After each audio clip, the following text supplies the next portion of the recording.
Baksız ömrümü bitirmişəm bala, bilmirəm. Yerdəyəm, göldəyəm, bilmirəm. Abi, Ömür gelir əldən, vay vay nəşdir da o. bala. Onun bağlı qavizlərim mən. Dəqiq. Sıkılmayın. Mazar daşıma, daş Sən yaxşı qoyanda, bağlı qoymuşsun. baş daşıma, daş qoyanda, bala. Burcu koş. Gəl, mən axtarım. Orqan səsini kes. Gəlir. Musiqin səsini kəsdi. Musiqin səsini kəsdi. Təzən o paftorit eləyə bir dənə. Hepsi məsələ bağlandı da yoxsa Ben gittim.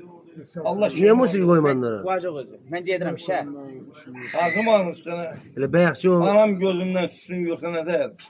Orada var. Anam Ben gözümdən ölüm orada var o mahnı. Düğün aynı üçüdür. Kal orada. O mahnı var orada. Düğün aynı üçüdür. İllallah illallah oynuyor. Daş attım, başını yandı. Yaz oraya.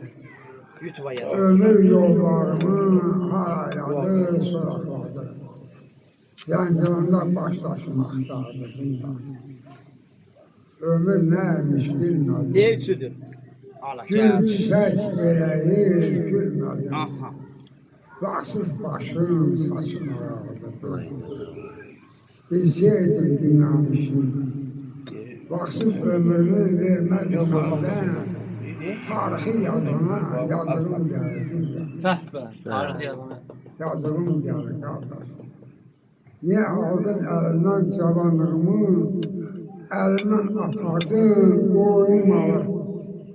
Daşlara Hələ vurdum yüləmi var.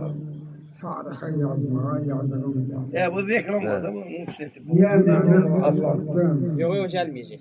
Niyə Aa, sana yok vaxtın mümkündür. Aa, ölenleri gör. indi yaşamağa yoxdur. Mümkün olmayacak şey. Etraflı Niyə məni apardın uzaqlara? Gözün aktar. Vətən, el ölümü. Hemen şey gördün mü? Hemen bak gözüm valet geldi. Ağarttın saçımı, saqqalımı. Bilməm. Sana nə etibarım? Etibarım yox, etibarımdır. Ağa dəhməyə, Görsen hemen aktar sıvabı deputadım abi. ömür Hala əmə geze gitmiyor. Bu reklam içine çıkmak olsun. He sen Gül bunu çiçək düşünüyorsun. əhməyə gül yox. Ha, etibarı Sağ ol şair, sağ ol. Allah səni var eləsin.